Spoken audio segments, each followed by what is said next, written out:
Spartans! What is your profession?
This is Sparta!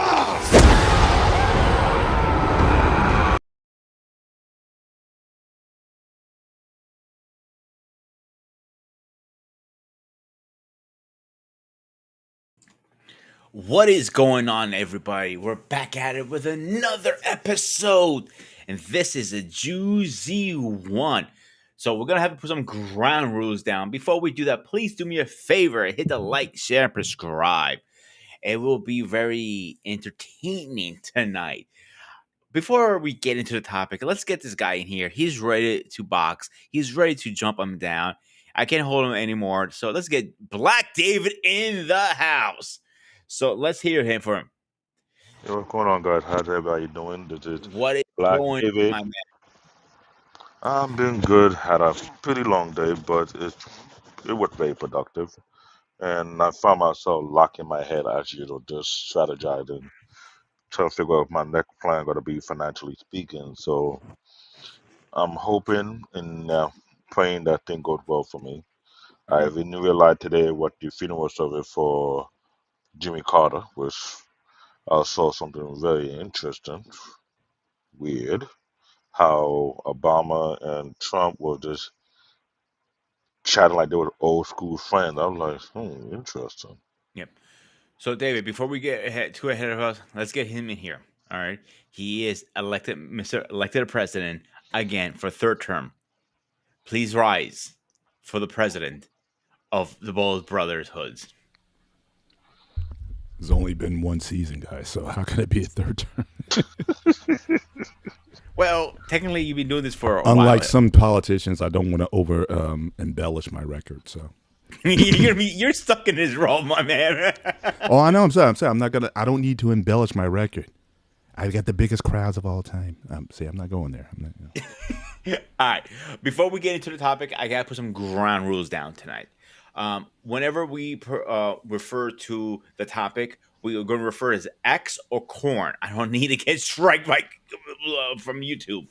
So we are talking about X-rated topics. Is it poison to your brain? Is it not poison to your brain? Is it healthy to watch it? Is it not healthy to watch it? So my personal opinion, I'm gonna take the floor first, really fast, because I want to actually. Of course, you're gonna take the floor first. It's your time. It's my show. You're not just gonna throw it out there and then have us run with it. No, you take you started this combo, so you kick it off. Yeah, I'm gonna take the floor for a second, guys. Okay. I came to an article a couple years back. I would say 8-9 years ago. A video on YouTube, believe it or not, talking about is X-rated topic poison to your brain. Yes, it is, but does not give you a good cessation of sexual encounter, relationship. I don't get me wrong. I know people have fetishes, and that's the best way they can live their fantasies through videos. But when you actually have that on a some type of a high pedestal, is not healthy for you.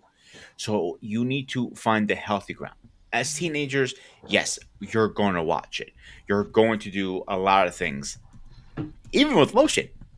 So we need to find the middle ground of that. When is it not healthy? Once you start hitting adulthood, I think that should be cut out of your life. Like quitting smoking, it's a very hard habit to kick at some point. So I want to get the guys in and get their opinion in. I'll put David in first because he was on first. So let's get his wake up. Well, I'm awake. I was texting something. I was also going to drop in my mind. This topic is not something so simple to get on, but let me be completely honest and put my phone down and speak on this. This is my summary. This has been a age-old argument going back late 80s, early 90s. I think it has something to do with the case of the United States government versus Hustler, if I'm correct, concerning the provocateur magazine sale being in newsstand, whereby they had to cover up all kind of things. Where you have a lot of parents were concerned when their kid walk into school to see these unruly magazines being sold at the newsstand when it should have been out in the public, should be hidden somewhere, so a kid cannot be able to see such thing. This is something that have been a ongoing battle based on morality. Now, I don't know what if I can say they're totally correct, but based on my biblical faith, that is the problem. But now, if you ask on the ground on what you do within your own personal relationship with your spouse, it could get tricky.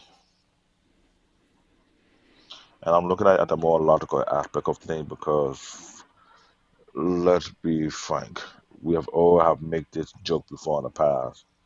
How we claim that our parents was old school, don't really enjoy their marriage, it was just lame. How was he just lay down the and that's it. No spark, no nothing. Would now keep them going. They just automatically on a automatic system. Okay, I work, I tow the land, I come home, I dropped a couple of coins on the table. You figure out to do with the bill. I go and get my smoke pipe. I go outside on the porch, smoke a couple, relax myself. You help take care of the kids. I come and help. Then we do the same cycle all over again. It's like how some people today millennium, mundane, boring, lame. So it brings the argument, what are you doing to keep the spark in your relationship? Is this bad for a relationship? Is it good for a relationship? Should we not invite it in the relationship? This is something sometimes you might have to bring marriage couple, no, marriage experts who have been married longer than me, besides the president of the Seven Beautiful Bees, bald headed, but I will say, so her speak, understand this part as well because there have been a few minutes that have spoke about don't be afraid to speak how you want to enjoy your marriage. And sometimes it could be a little bit X-rated. So if you look at the playing field, it's not so simple. There's a pro and a con to the situation, but logically speaking, it's not something I can say you can get a fixed answer on this. That is my point. Okay. Well, to put it mildly, this is a highly layered, complex topic. And if I'm going to talk about this intelligently, or at least try to, I got to do it sort of in sort of modules here. Because I think every like a lot of different topics, we want to look at this in particular in isolation and not look at the larger topics. So when we talk about deletions of infants, when we want to talk about guns, everybody wants to sort of pinpoint a particular point, but not look at the larger, is there a larger issue at play here? And I find it interesting because I see a lot of, for example, gun advocates still say, well, guns don't kill people. People kill people. So if you're a pro Second Amendment type of person, you would say that, don't take away my guns. Especially if I'm a legal gun carrier, I'm owner, I take responsibility when using that. This country at one time tried prohibition because people thought that's going to be the answer to everything. Let's ban alcohol. And we saw how that went. Didn't go very well. I would even say there's probably the majority of people who are gun owners who consume alcohol. Not that I'm a fan of either ones. I've never drank, and I will probably never own a gun. Sorry, Peter. So I find that, people will use that argumentation when saying, when it comes to those things, but when it comes to the X, they say we need to kind of get rid of that. That's destroying everyone and whatnot. And I don't think the data supports that. Now, again, if I want to go into my morality, if I'm going to bring morality into it, there's only one morality. Man and woman, you get married and you can do anything you want. And there's nothing called X-rated. What I don't like is when you say, even with married people, this X-rated. There's nothing X-rated about it. As long as you have consenting adults, what's X-rated? So I don't like that association that people make with even when people are doing it, quote unquote, legally. My Bible says that the marital bed is undefiled. So whatever you guys decide to do, however, what society may think how kinky it is, that's y'all. That y'all figure that out. And that's the great thing about it is that everyone comes as an individual. We all have our likes, our dislikes, our quirks, our proclivities, or whatever.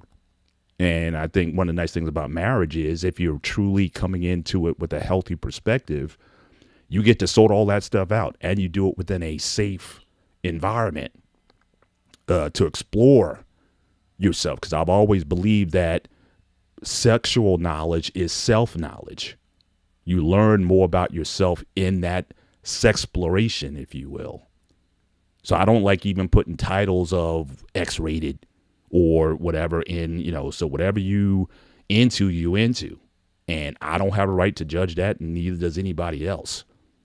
So I leave those out. So that's the morality side for me. No sex before marriage, and get married and have all the sex you want. That's biblical. That's 1 Corinthians chapter 7. So that's as much preaching as I will do on the subject. Now, when it comes to, I will call it self-soothing, interesting enough, the Bible doesn't mention it. And so, that's a quote taken from my show title, Pete. That's a gray area in my view, because there's nothing in there. People want to talk about the sin of Onan because he didn't impregnate someone. That's a totally different kind. People try to use that verse and they totally take it out of context. That's not what his violation was, that he wouldn't impregnate the widow of his brother, which was at that time, they called it Levirate marriages, where if your brother died and he had a spouse and they didn't have any kids, that you were supposed to marry that woman and have a kid with her. He didn't finish the job. He had sex with her, but he didn't finish the job. That was a sin. It has nothing to do about soothing yourself. So that's always been a gray area with me. And I know people debate that and stuff, and your thoughts are sinful and all that. Yeah, well, they're going to be sinful anyway. So that's the religious part for me. It's pretty cut and dry. And because one thing I don't want to do, and a lot of people are saying that, oh, well, it's bad to watch that or engage in that. I'm going to ask this question now more from a secular level. What's the alternative? Because if you say that that's unhealthy, either you're going to have people just remain celibate and do absolutely nothing, or you're going to have them get involved in more dangerous activity. And we have to understand something. And I think even in 2024, for some reason, we've lost sight of this. Now, me and David probably grew up in this time, and we remember this, but sex used to be looked at as dangerous. Because we would say, don't spend your time doing that. Get with a woman. That's dangerous. STDs, pregnancy, complications just relationally, especially if you're not together. That could put you in a very vulnerable situation. So as far as activities, I could think of a lot more activities that are more dangerous. The real thing is dangerous, especially if you're not doing it in the right context. Drinking is dangerous. Smoking is dangerous. Drugs is dangerous. So as far as where does this lie on in terms of my danger scale, it's kind of on the low side. I would rather have a person, a male, shoot his load, if you will, into a tissue than take a gun, a load from a caliber of a gun and shoot that somewhere else. But that now we're starting to get into a larger issue.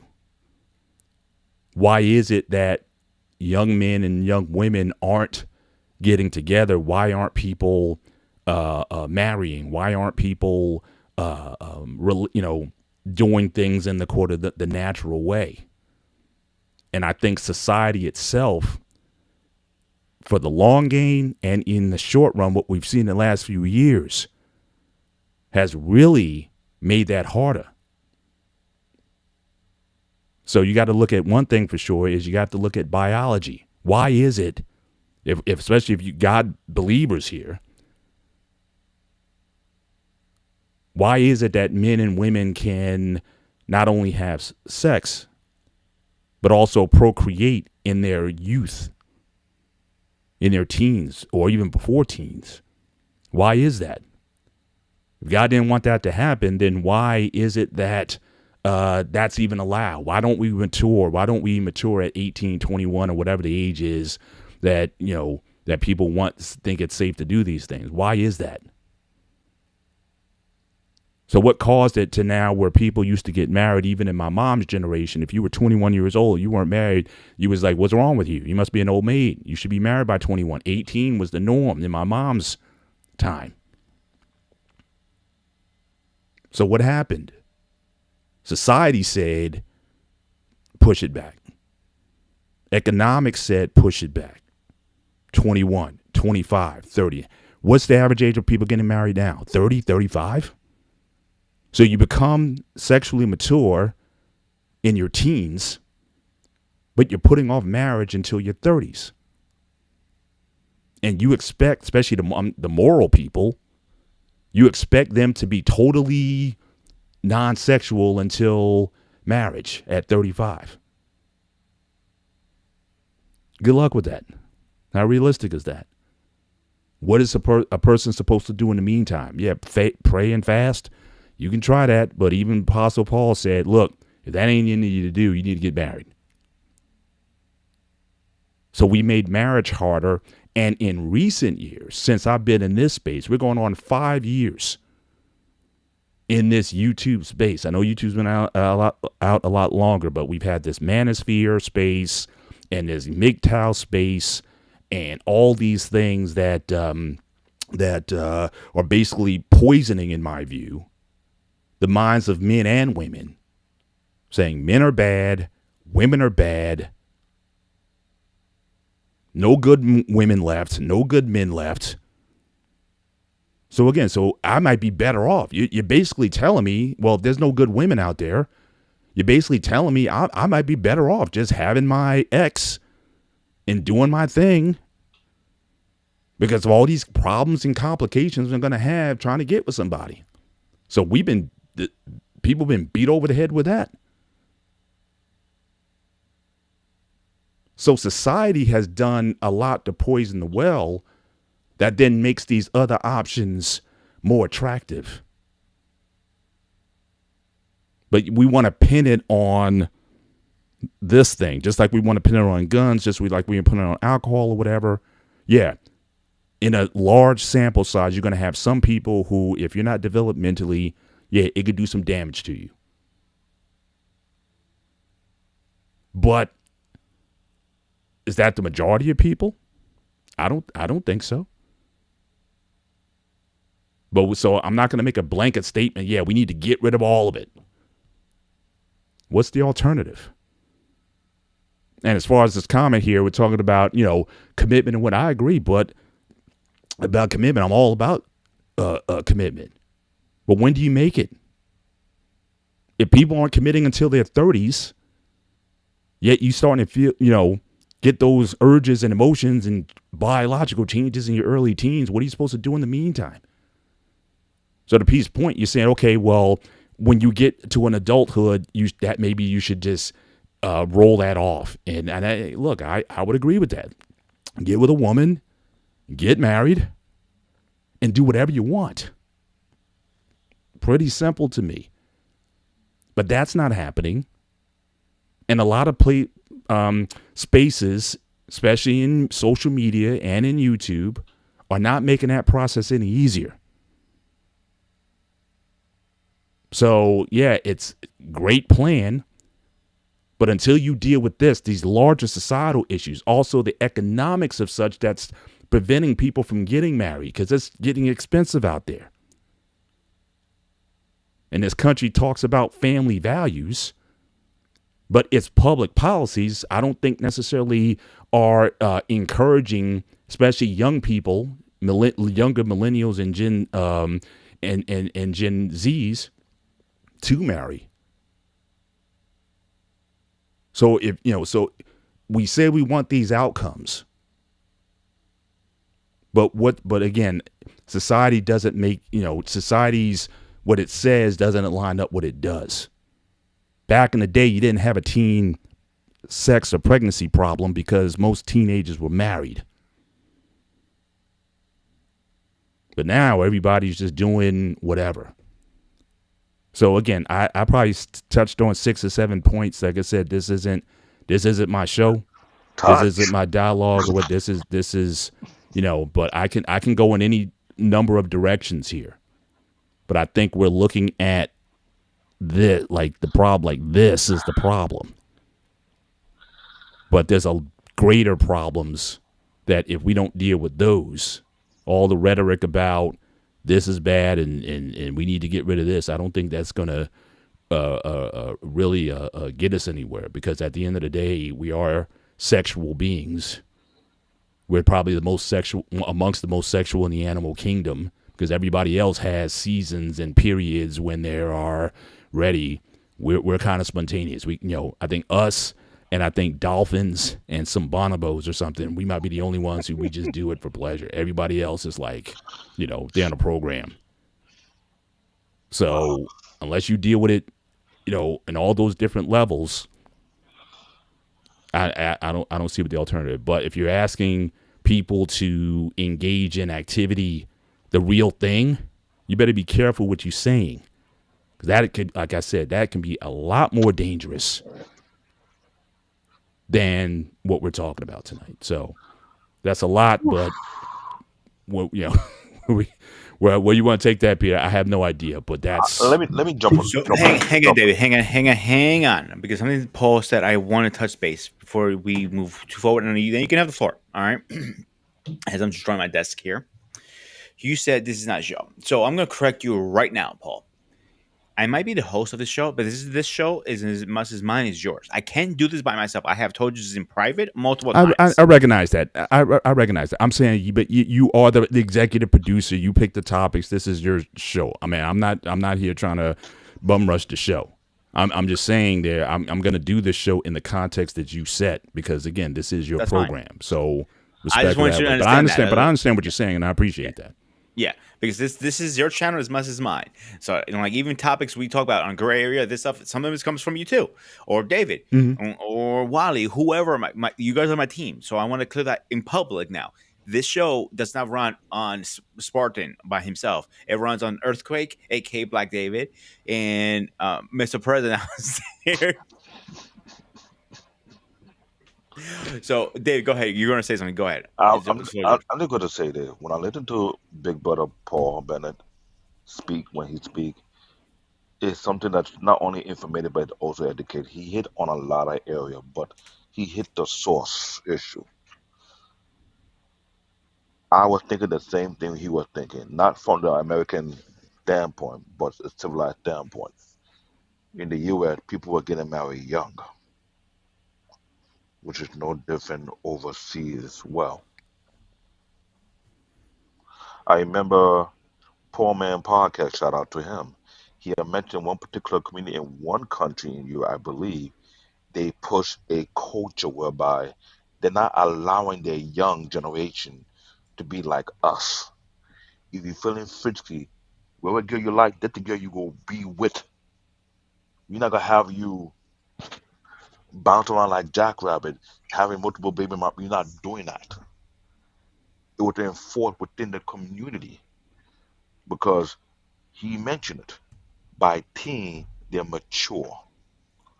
Okay, if we want to talk about maturity, Mr. Bennett, tell me if I'm wrong. What the age now we hearing kids are having sex these days?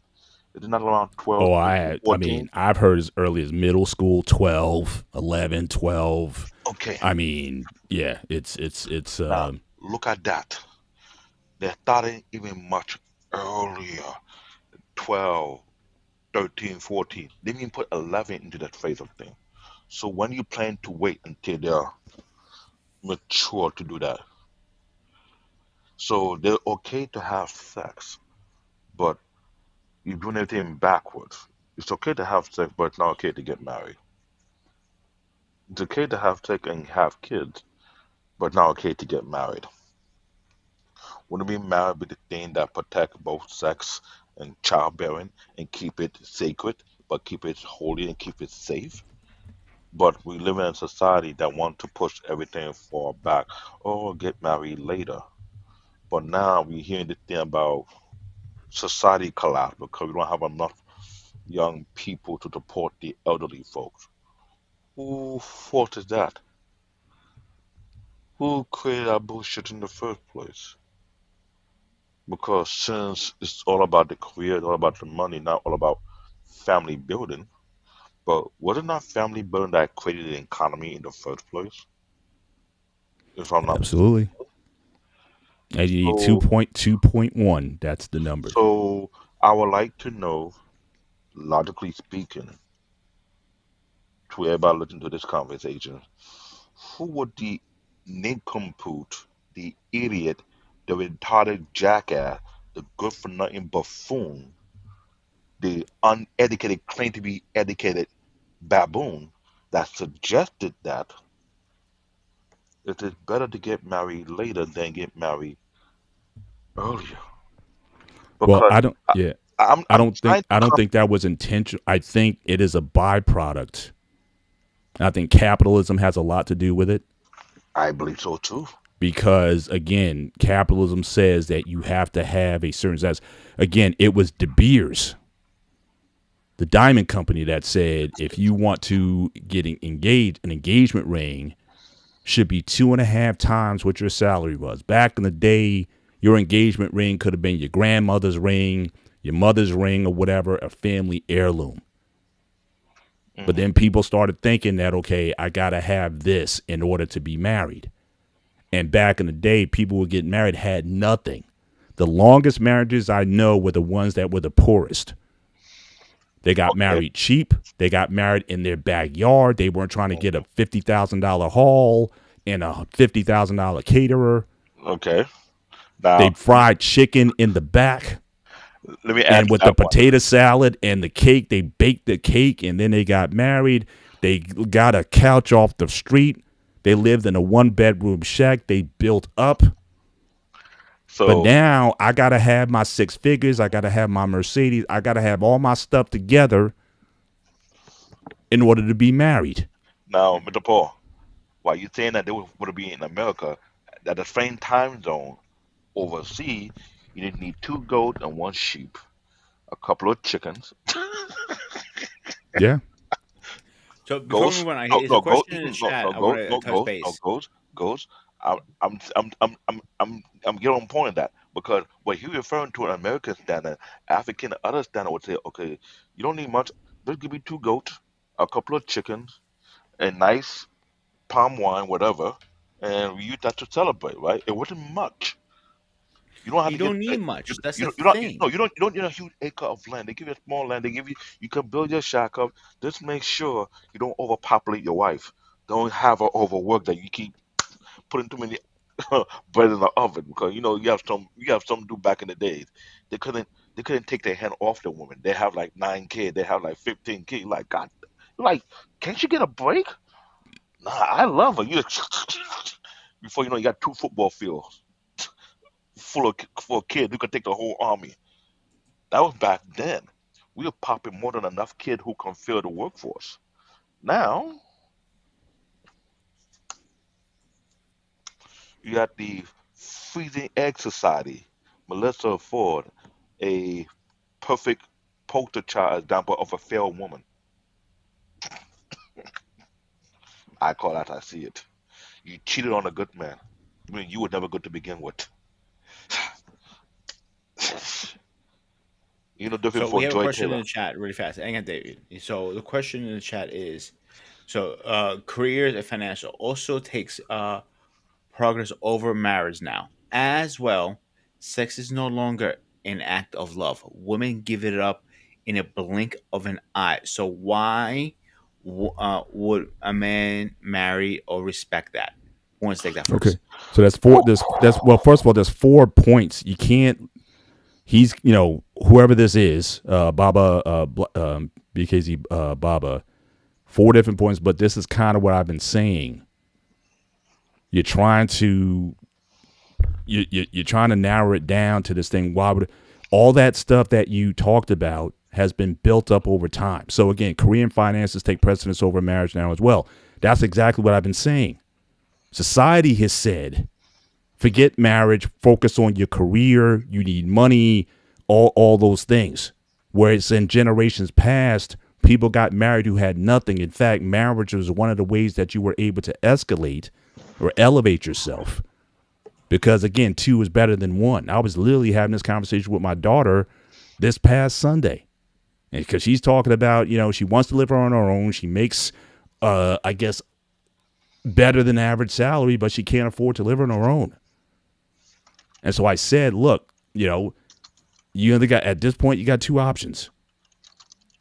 Or 3, quite frankly. You either stay here, save your chips, and build up enough until you can get your own place. Second, you get a bunch of roommates and deal with that drama. Or third, you get married to someone who's making around the same money that you are, and possibly, and she's got a guy. So again, if they ever decide to, get married, I think that could work. But again, there's so much in terms of the society being as expensive as it is. These young people, I mean, you need, especially I'm in New Jersey. I don't know where you're at, but Jersey, New York, tri-state area, 6 figures is middle class here, lower middle class here. It's not 100K isn't not that much. That dollar doesn't stretch that far here. So Facts. that's one thing. Sex is no longer an act of love. I think it's again, sex is been varied. Yes, it can be certainly an act of love, but at the same time, they say that I won't use the proper word, but we all know what the oldest profession is. So it's always been transactional. Even people who are married, they treat sex as a transaction. That is true. So, so that has always been with us. And the hard part is getting people to understand that sex should never be a transactional act, but people treat it that way. Now, women give it up in a blink of an eye. So why would a man marry or respect that? Well, again, who are they giving it up to? good question. See, this is again this bubble that we've been in for the last 5 years. It's almost like people I don't know math. mean, One plus one is two. All of these attacks on women. Women are loose and all that. There's a forget just the Pookies and Ray Rays. Everybody's trying to get with women. So it's not like they're doing this on their own. So again, it's and even if you found a woman like that, at what age are you going to marry her? Back to your first question. So if you're not going to marry that woman at 16, 17, 18, 19, or under 21 years old, if you're not going to be ready for that, then what difference does it make? So again, this is layered, man. I mean, what we've been taught, what society has fashioned over decades, has put people in this situation to say, why even deal with all this? So back to the original point of the show, a young man might be like, it ain't even worth it. So I'd be a heck of a lot safer in engaging in that activity than dealing with this stuff outside. You all you're doing is you're just making a case for the activity. whoa. But this is what society has done. So let me add this question to it. And this is what we're dealing with in today's society. How can some of us who are completely detached from the society, that me included, how can we find another society outside this society? Because the way I'm looking at it like this, you and I have been on this panel. I've been on this panel not only on this platform but multiple platforms. Well, I always ask this question: what is the value system are you promoting? That has always been the key issue what's going on with today's society. What is considered to be viable, what is considered not valuable. And this person question say career and finance has also take better over marriage. So the American society is saying career and finance is more important than marriage. But yet at the same token you're complaining about single motherhood.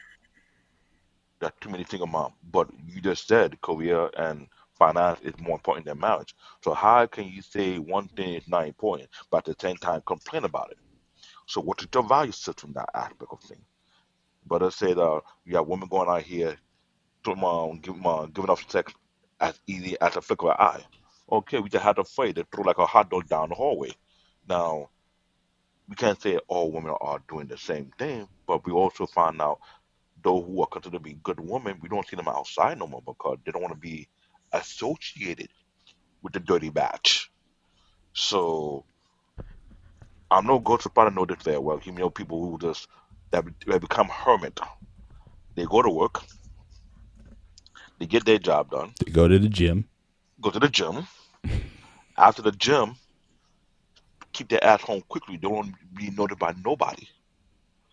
They completely isolate themselves from everybody because they realize it's hard to find who's legit, who's not legit. That is our issue right now today because this topic, I can tell on multiple panels I've been on, they haven't even trying to go past the surface level. They don't want to go deep because when we start to go deep, it becomes a circular argument. Mr. Paul and I would say this, we're not looking for a circular argument. What are the issues that we are overlooking? What is the source of the power? If we find out the source of the power, what are the solutions that we can take or initiate that can reverse this process? I know it's not going to happen overnight, but how can we turn the tide over on the good side instead of leaving it on the bad side? Because as many times I bring this question up, or I'm told, I'm here. I know you thought it goes with Bala, or I can't speak on this issue because I'm not FBA, but this is not an FBA issue. This is a society issue. This is a family issue. This is a community building issue, which consists of people from different ethnic groups. But if other ethnic groups already find a solution ahead of us and we want to ignore it, then what they say about our value, that we are ignorant. If that will be the case? because So you here's the can't thing, place. David. And we were saying it. I heard you guys say it right. This has been a problem for since the '60s and the '80s. I Mhm. think it's been a problem longer than that. I think the problem has started since mankind's been around. To be honest with you, because Yeah, what? yeah. I guess I was talking more in recent terms, but I would even put religion at fault to an extent, Okay, especially even in Christianity, because again, if you read the Bible for what it is, the Bible is very much pro-sex. Religion, though, has been historically anti-sex. So you had the Puritans, and you had all these things. Sex is bad. Sex is dirty. Sex is evil. Blah blah blah. hmm And when it comes to women, now the guy talked about women earlier. The Bible is also very equal when it comes to sexuality between men and women. Uh-huh. But the way societies across the world have looked at when it comes to women and sex, I think it goes against God. Because again, men and women are equally sexual. They're capable. That is factual. But when a man, but I've said this on panels before, and not everyone's agreed, but again, a man's masculinity to a large extent is tied to his sexuality. Facts. So a masculine man is sexual and a sexual man is masculine. However, we rarely have never tied femininity to a woman's sexuality. So a man goes out there and he's the Mac, he's the man, he gets all the women. Was that guy Tate in the world? He brags about all the women that he's able to get. He's the man. If a woman is sexual, then she's looked at in a different way. But again, in the scriptures, it makes no distinction between a man and a woman. A woman has not only a right to be sexual, she has a right to be pleased by her husband. But again, societies all over the world, if a woman talks about her sexuality anyway, she's loose, she's this, she's that. A man talks about his sexual prowess, he's the man. why is that okay? That's a question we need to It's ask. not okay. But I'm saying, Thank you. religion has propagated this. Your church, mine, just in general. That's what I'm saying. Oftentimes you have to separate religion from the faith, or religion from The only thing I'm going to push back whatever your source is, the Word of God or what the Bible or whatever. Thank you. Again, That's if what I you was look going in with. there, you're not going to find a lot of things that are taught. So the only pushback I have is not only Christianity saying that, it's all religions, not only us. So it doesn't matter if you're Christian, That is true. Muslim. I'm sorry. That is true. Very true. Yeah. So it's all of it, because the way we are raised, everybody's raised different with sexuality. Let's be honest here for a second. Some may say, "This is how you're supposed to, a woman and man is supposed to be. This is how you're supposed to act." Again, I never understood why it's okay a man sleeping with 110 women. It's okay, but a woman sleeps with more than 5 men. That's not okay. She's used. She's a thought. She's again. We give her every name in the book. Hmm. Yeah, But then they'll say, "Oh, well, men and women are different. Men, men are built differently, and all the things that we want to say." And again, I don't think it's healthy for either one. I agree.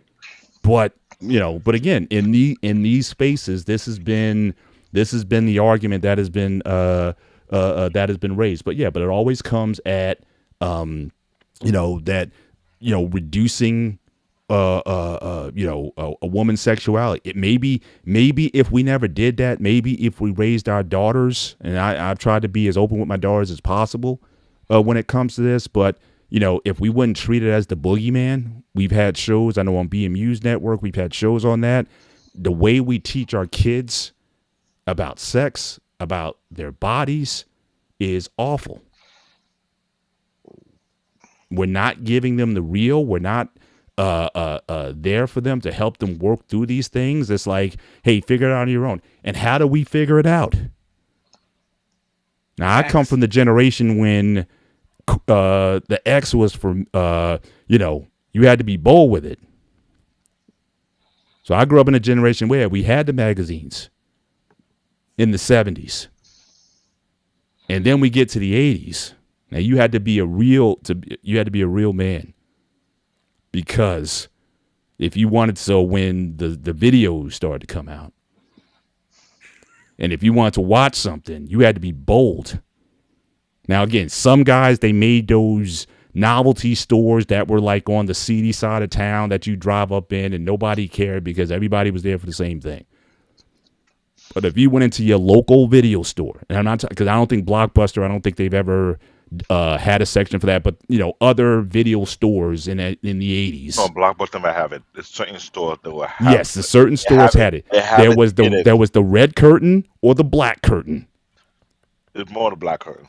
More the black curtain. You had to go behind the curtain in public and come out with your stuff. But before you go in the curtain, you have to make sure nobody's watching. No. It's I said that's a bold. I said bold. If you were a G back then, yeah. Okay, you would go in there. That's right. I'm going in. I'm going behind the curtain, and I'm coming out with 3 or 4 titles, and I'm walking up to the counter, and I'm putting them on the counter, and then the ladies looking at me or the guys looking at me up and down like I'm like, excuse me.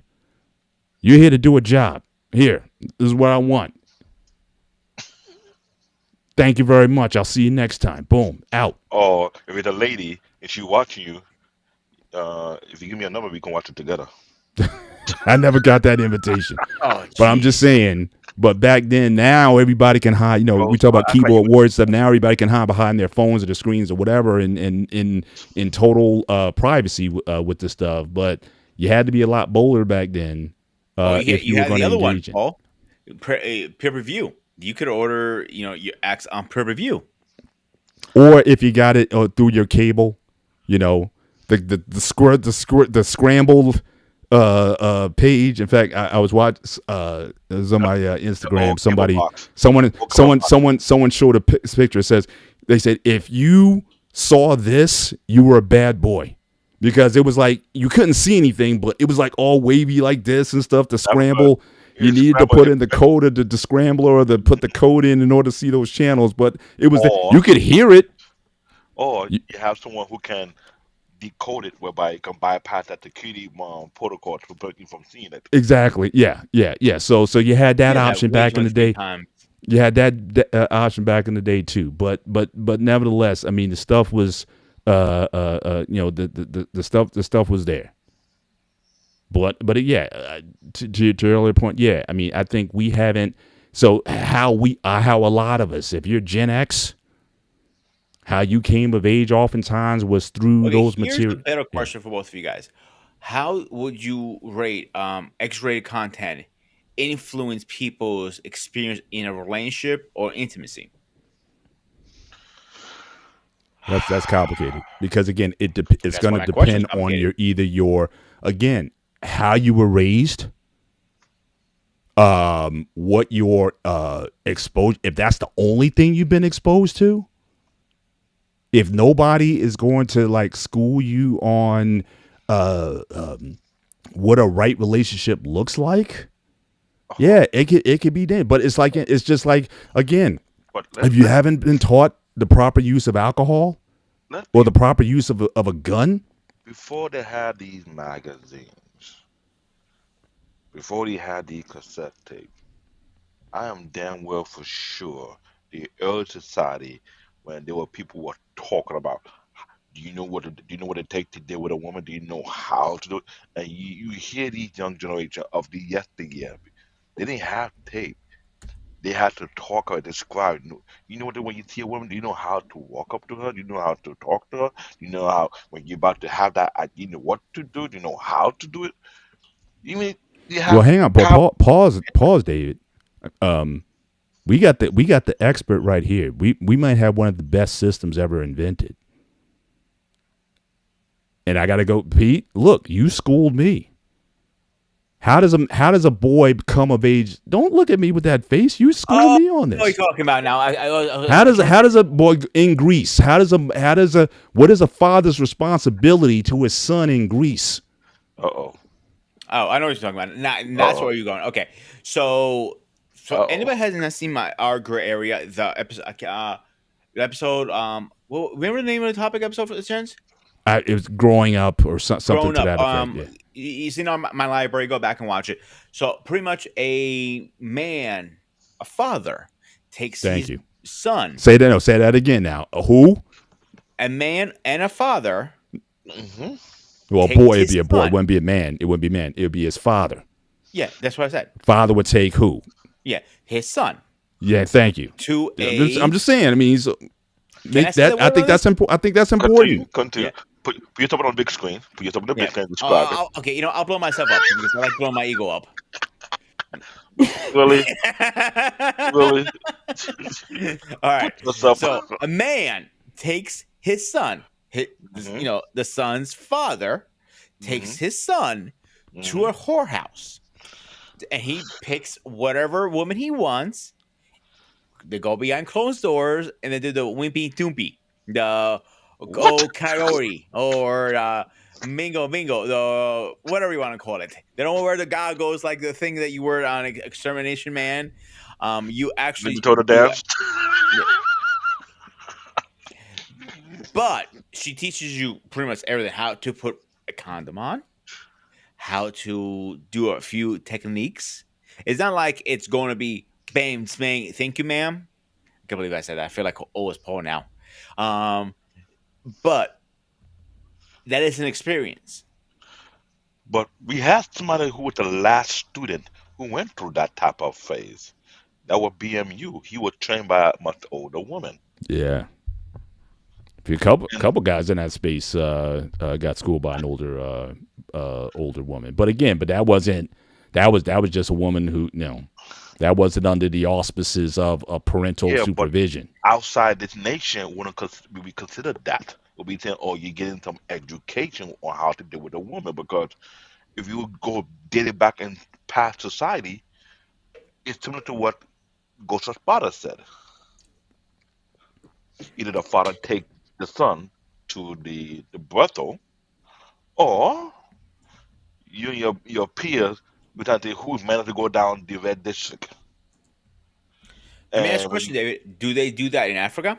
Yeah, I was about to ask you uh, what's the Nigerian education path? I looked it up plenty of times. It's no different from what society have done back then. But during the time I was there, it's more like a tease because we were wearing a lot of uniform. We wasn't wearing regular clothes in high school. And by the time you get to middle school, that's when the girl starts to blow up and you see all type of shape. So among the guy, you figure out what kind of shit is attracted to you. Do you like the banana shape, which is called banana because some female are like, you like the orange shape, you like the watermelon, you like the peach. That was referring to the top side. Now, for the bottom side, it's more so the hip side. You like them small, you like them thick, you like them big, you like them skinny. There were different preferences. But the thing is, sometimes you get clowned on if your preference is not the popular preference. Your preference is weird. Who look at you like, are you sure you're your father's son? That'll be the joke. That would be the joke they're throwing in like, because you So know let your me ask you father. Your guys a question really fast. Do you guys know the rating is of somebody being addicted to corn porn? What the addiction? I can look it up. I can speculate on that. I can tell you right now. Actually, I already have it up Oh, here. go ahead. Go ahead. So the percentages is 5 to 11 men get addiction, and only 3% of women get addicted to that. Mhm. Which is like, well, that's what I pretty low started for with. it to matter. That's what I started with. And again, just like the alcoholic hmm or the gambler hmm or the whatever it is, even people who have food addictions, you But got to get to the source again. What is causing that? I mean, not everybody who watches, and again, that's something that again I've seen a lot of religious organizations try to do this or whatever. It's almost like guaranteed. It's like if you watch this, these things will happen. They used to say if you watch it, your eyes will fall out, or something will happen to something like that. Again, just like Even smoking. Now, again, I would never, ever recommend that someone smokes, ever. I mean, But if you look at the statistics of terms of the smokers who get lung cancer, it's not that big. If 50% of smokers got lung cancer, then I think that would be, if that's not enough incentive for you to stop smoking, then I don't know what would. but think of it this But way. what they say is your chances of getting lung cancer increase exponentially if you smoke. That is what the it actually says. But it Mhm. doesn't mean that if you smoke, you absolutely will get lung cancer. No. But I still wouldn't recommend it. I would say this because since we were talking about this particular topic, I remember my someone watching a show called Viking on Netflix. Mm. This is going way back, right? Notice time. And I watch how they grow up the young boys. Young boys starting their crush way early. When they were 11, 12, they're feeling themselves. They're testing who they like the most. Nothing is stopping them. But their father telling them, do you know what it feel like to be in love? And see the test and see they have to understand and they express themselves more. They're like, okay, you think you're man enough to go to that next level? And sometimes you can see in their face, they'll be like, like, what do you mean you're not sure? Like, you think you're not ready? You're not ready? Or you feel kind of, you feel like you don't like it? These are normal conversation of yesteryear's conversation before this retarded so-called civilization. Because the marriage rate back then, it was extremely high. With meaning, in the Viking cultures, I don't know how they go about it. They go bananas. See, in the Viking culture back then, they would even share women sometimes. Like Mm. it was normal back then. Even in Roman times, that was normal. Bingo. Not as much Greek, but they did do it too. Back in the This, medieval times, they share women. It was normal because some again, African, you didn't have STDs. But some if African she culture. get caught, you know, having another man's seed in her, that's like a death sentence, literally. Now, there's some Mm. African tribe that practice that same type of mindset whereby with the term, they rent out their wife to visiting guests. Yeah, it's wife sharing. What? Yeah, I remember I was in college and I read that there's certain tribes in Africa. It's like a courtesy. It's just like you offer someone a drink when they come into your house. It's like if they're staying overnight here, have my wife. And Wademaya went to visit that tribe, and he actually Isn't had it to. taking like swinging? No, Wademaya, if you go to the guy YouTube channel called Wademaya, he actually visited that particular tribe. It's kind of crazy. And he had to dress up in their culture where, and it was actually, they be doing it to this present time. They're distant away from present society. They don't follow present society mindset. They stick to their culture, which have been dated back longer than what you expected. And yes, if you are a visitor and they want to entertain you, yes, like you give you beer, they give you their wife. They lend you. And that right there, for any present modern day today society person, will throw you off. But same thing happened in Madagascar. Same thing happened in Asia. There's a particular place in Asia whereby I don't think Ghost of Sparta will survive because they were kidnap his ass. They fight over men, meaning how you want to say it? Man, it's like a high commodity to them. They can get one for themselves. They'll get sometimes some will force to share because they want to be a kid. So if we say you in that area, we're never going to see you again. We be long gone. Don't start looking for it right now, Ghost. Do not start No, I'm looking actually for it. looking for something else. Uh, oof. So, like we know the oil is professional. I'm gonna use Japan for example, who had the geisha. Am I saying that right? Yeah, close They, enough. Yep. yeah, they practice that very well to this day. There are a lot of women who still paint their head face white and do the whole 9 yards. And you go into a bathhouse, I believe, and they're like, you go here, pick a woman. Like 20, 30 women come out and like, meeny, miny, mo. Yeah, Or I can I but have that more than I one? talk about a particular village whereby you going there, it's mostly women, less men. Meaning, if you're a new guy in that area, you're more likely they'll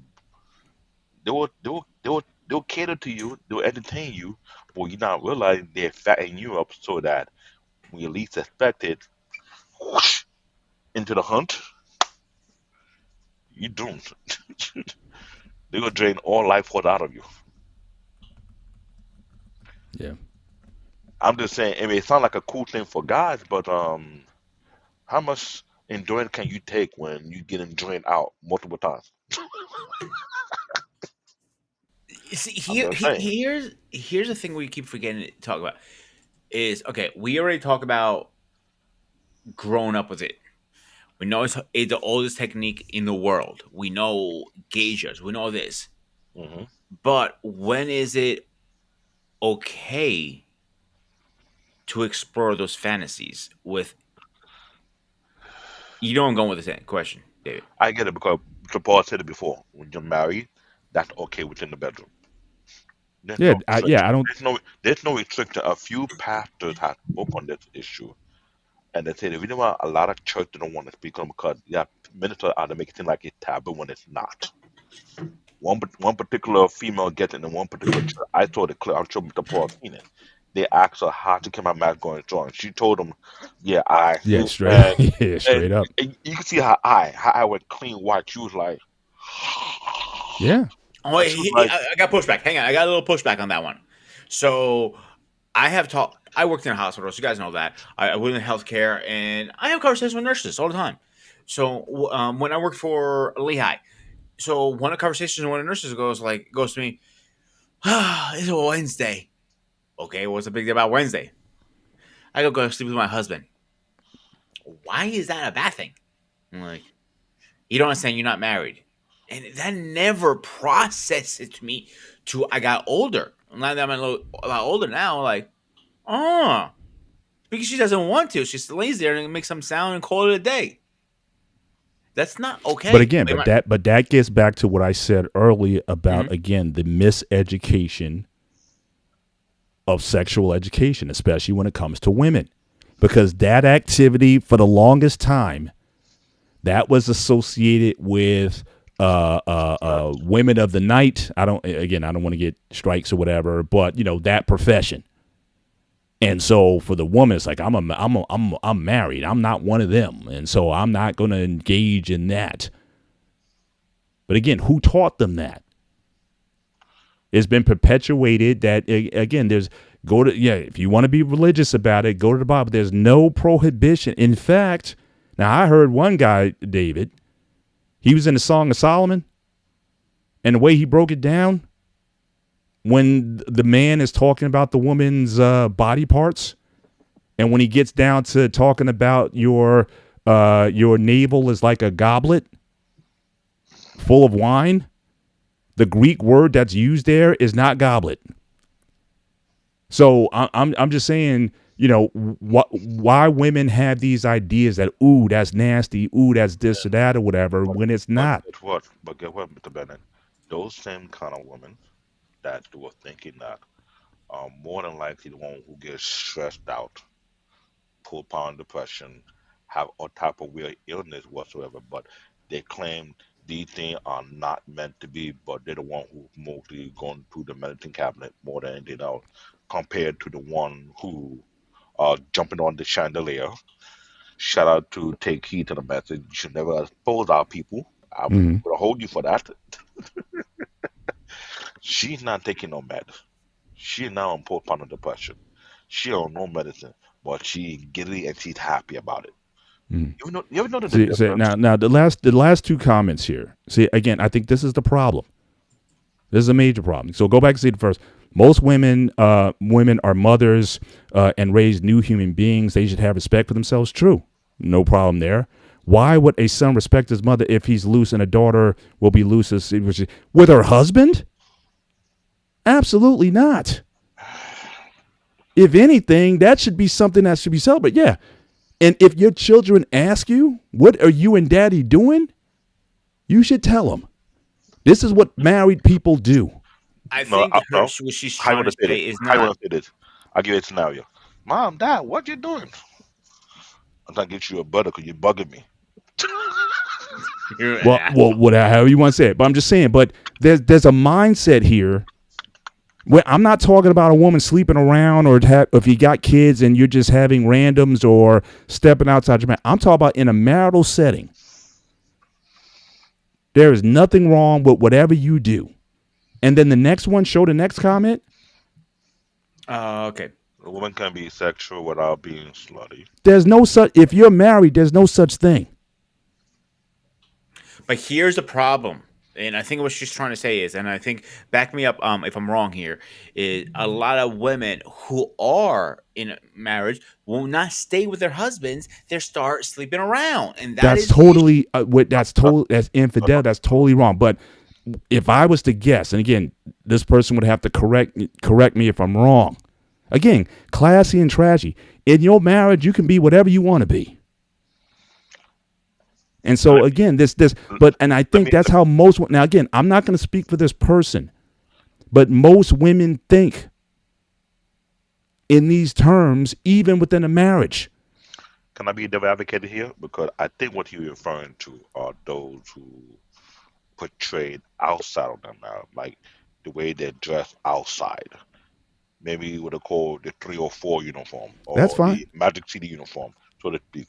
Now, my suggestion would be do that for your man inside the home. Don't do it outside the home. They're not what we would say we want a woman a lady in the street, but in the bedroom. In the bedroom, yeah. So you come out. But a lot of women don't make that. They don't make that distinction. Like I say, I think most women think the way Peter, when he talked about the woman he works with, the Wednesday. Mm-hmm. That's how I think a lot of women used to work with. But again, I think that's how a lot of women think because that's how they've been taught. In fact, and David, I don't know about your community. I'll talk about the black community. I'll talk about my upbringing. Let me tell you couldn't get. Hang on, let me say. You couldn't get that back in my day from most black women. It's like if you want that, you go to the white woman. So again, so there was always now I think that's changed to some extent, especially the way we talk about 304s and all this other kind of stuff. So I guess that's not the taboo anymore, but that was like a taboo thing. It's like, I am not doing that. You want that? Go to the white girl. She'll do it for you. That was the mindset in the 80s, in the early 90s. So again, what your opinions, what your views are, what you've been brought up with, you're going to carry that forward into your relationships unless you get a re-education. That body exploration, sexual exploration is good. It is healthy if the two parties are consenting. And again, what it does is it also helps you explore yourself, because how do you know you're going to like something if you never tried it? And you might wind up saying, wow, that was the greatest thing ever. But you might went in with some premonitions or ideas. But again, marriage gives you that safety net with which you can, explore that and not be, no one's like, your spouse isn't going to go talking with the girls in the office like, yeah, guess what he tried to do to me. That shouldn't happen. Let me speak on that, because when you mentioned that on African, I think you got a point, because seeing some African movie that happened dated back before colonization. Mm-hmm. Talk about that. Marriage back then, it was more like let me be funny about here. If that man not making a woman make a lot of noises during that marriage night, something's wrong. Mm-hmm. That's what it is, because when you hear the man put it in work and she is singing different type of note, the mother of the bride feel like, yeah, I'm ready to go, woman, because she's doing her job. Don't ask. Ghost, don't feel shit. So here's one other statistic. African culture, it's funny, because when I look at it, I was like, hold on. Because they make sure to go into that hunt and make sure no one disturb them, but they're not too far from there. But when they start to hear the sound, they get into work and she's making all that. They're like, yes. Well, that even goes back to Bible days, David, because again, remember on your wedding night, Old Testament now. So Old Testament, what you were supposed to the next day on your wedding night, the next day you were supposed to take that hymen blood and put it on the outside of the house to let them know that now y'all official. That was so yeah, I would think the Bingo. whole community would know what was going on because nobody had privacy. No one was going away and doing Well, anything. You had to here's demonstrate the next day that you broke it. You no pun intended, but you broke her in. here's where a little monkey wrench I'm going to throw in our conversation. So I'm statistics gonna, have gonna put a proven, monkey wrench in that one. David, go eat a pickle. Go eat a pickle. So, so the monkey wrench I'm going to throw. The statistics have proven men usually cheat because they're not getting sexually satisfied for some weird reason, whatever the reason is. She doesn't want to give it up, or he has weird fetish, whatever that reason is. She and him are not communicating in the bedroom part of it. So, by that said, speak up and say tell your wife what the hell you want. That's what I always say. And if you want you want like some weird lingerie, go get it for her. Shit, what's wrong with that? Or well, like Paul said, if it's between your wife and you, it's not whatever fetish you Uh, have. That's up let to me you.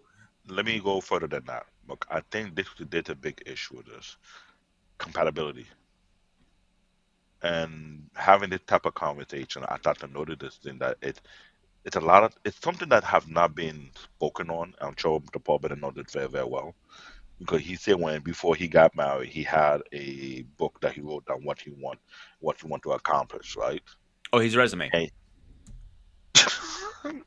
Yeah. his resume, yeah, but he makes sure this is what want to happen in my marriage. The time going to be. How Although about I didn't get that explicit, I would say, but I all I said was in my document. mhm, So again, the document was simply just a vehicle for further conversation, further mhm. exploration. But I did put in there, yes, sex is important. If you ain't down There with you go, sex, if you one of these puritanical women that thinks that sex is only for procreation or whatever, then move on. I'm not interested in you. bingo. So That again, that was it. Now the we didn't get heavy into conversation until we were near engagement. Before that took place. But again, I do agree. You need to be in your courtship, even if you're celibate. So let's say if you're highly religious and the activity is not going to happen, at least you need to be communicating what your expectations are. bingo. And And if you're not compatible there, if she says absolutely no way, I can't do that, I'm not doing any of that, then she might not be the one for you then. And it's okay to walk away from that rather than being in a situation where you're locked in and you there can't get you out. go. And that's what I'm trying to point out because I think that is where the biggest issue in most marriage because it's something that it's never been spoken heavy on is sexual compatibility. And when I'm But saying again, most women aren't comfortable with it because they've been taught not to. bingo, they are taught not to, but even though they were taught not to, even in the church made it more Oh, like a taboo. forget it. Yeah. Because after I saw the past video of last year and some of the past, that lady guest, that image never left my mind when she said what she did to her to keep her man happy. And the woman was like, and women looking at her like, nigga, please. Like, you want to go do that to your man? Like, you that punk? And you could see, she was like, I'm proud of it. And the husband was like, I'm hey, married, y'all ain't. So hey. She like, so I'm happy. I don't know about you. yeah. And that is something that I'm me and Bishop Paul are almost similar, but I was more of a Bible looking at the scripture at a very young age of 7. And I was looking at certain things, see what people were saying in the church. I was like, the master's not master. What you preaching here is not connected to what I'm seeing here. Something is Mm-hmm. missing here. I always ask that question for many as many times you see them. They're jumping around. Never go through it. Then lately some ministers start to realize that what making a lot of marriages fail. Because that aspect of it alone is made to be taboo or you can't talk about it. Yeah, but yeah, you could see a pastor met with multiple women behind closed door. You could see the first lady getting her back broken by another dude, right? David, I give you a great example of that. I was going through confession, and Father Cosadino, it goes to me, "Well, Peter, I know you're a young man." I'm like, "Young man? I'm older than you." And he goes, "That's not the point." He goes, "You're not supposed to have." I went, "Whoa, whoa, whoa, Father! Stop right there. I'm gonna sin over and over and over." And he looks up like, and he goes, "He just please help him, God, just help him a little bit." And every time we have this conversation, "Well, Peter," I went, "Don't even go there." Every time he sees me, he goes, "I went, Father, don't even bother. You're just wasting Mhm. your breath. You got better And seeing Jesus coming back to earth today before you see me stop having sex." I went to him. Simple as that. but Mhm. in it, the Paul Bennett say crystal clear. Even the scripture went in detail describing it. So, which you gonna take? What a man say or what the Bible says? Right. And the only thing I would say, as far as your what you were saying, your conversation with Father Other, Casadino, again, that's what I'm saying.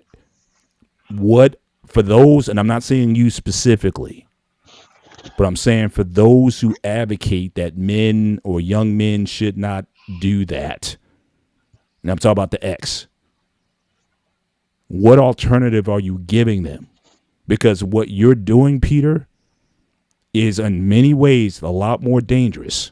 hmm When you're doing that, there's very little harm that can come from that. But I'm saying, but when you get with a woman, you don't know where she's been. You don't know, there's always the fear of pregnancy. There's a lot of things that can go wrong in that situation. Or she could just be crazy. Or you may drop that Greek mojo on her and she may flip out on See, you. here's my problem with that. I So usually I'm attract just saying, but crazy, Or short. she could be, or she could be a Medusa and she drain your whole life force, and now you she'll trying be to like Conan the How cute Barbarian. you guys no, ask. Now it's no, like no, she'd be like Conan the no, Barbarian when he goes in with that wolf witch, no. and he I, he I he got hit something it, and then better. she transforms No, on no, us. no, don't be a So menace to the first of all, don't I be a always menace to society while attract. drink. No, remember that movie? Don't be a menace to society while drinking and gin and juice. And she Mm, act crazy, and he was like, "Oh hell no!" And he tried to run. He said, "Nah, you just started." So first of all, you guys don't. The women who are attracted to me are usually short and crazy. Yes, okay, short and so crazy. again, so you're putting yourself at risk in on a lot of levels dealing with these crazy women. And short. So and short, but I'm just saying, but that's so again, for people say, well, don't do that, but I couldn't in good conscience tell them to do what you do. I'll just say that because again, the risks. Again, you don't want. How often have I talked about in these spaces? You don't want a kid before you are ready for that. You just don't. Kids got enough stress as it is. Last thing they want to be coming in the world by accident, or you got to deal with the deletion question. Or you just don't want that kind of complications. So again, that for me, again, from a practical perspective, not so much a religious or moral one, from a practical perspective, I'm not going to tell a kid or a young person not to engage in that, but you're better off going the other way. Unless you're going to get married at 18 years old, then, I don't know if I could tell them to be okay. Be celibate. Don't even please yourself. I in good I couldn't recommend that to a kid. So yeah, Oh, yeah. see, that's Hey, I hey, mean, no, that's and there's a health. Now, let me just point this out because again, there's been information out there when people talk about self-soothing or whatever. Now, again, this is a stat from Harvard Health. And there's been a study that was done, an 18-year-old study, started in actually longer than that, started in 1986. And they say that men who ejaculate at least 21 times a month have a 20% less chance of prostate cancer. So if I wanted to, I could even sell it unless you got, like I said, if you got a lady who's up for that kind of action every month, good luck with that. I could even sell it that it could be even a healthy activity because, because again, we're supposed to release. So if you don't have a wife, I have never heard of that one personally. this is I'll drop the stat in the chat. Frequency of ejaculation and prostate cancer. This is from Harvard. I'll put it in the private chat, and you can put it in your public chat if you if you want.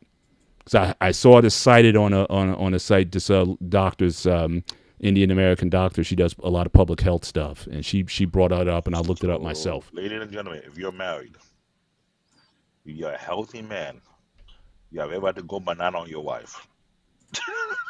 Indeed. And that's if she cooperates. Yeah, it says even so. It says in all men who average 4.6 to 7 ejaculations per week were 36 less likely to be diagnosed with prostate cancer before the age of 70 than men who ejaculated less than 2 to 3 times a week on average. You hear that? Go wow. So, or if you can't look, at my age, again, I'm not a marathon runner. My wife isn't a marathon runner anymore. All right, that's asking a lot. Ladies, that's asking a lot. Ladies, if you're married, handcuff your husband and have your way with him. No, or you get him.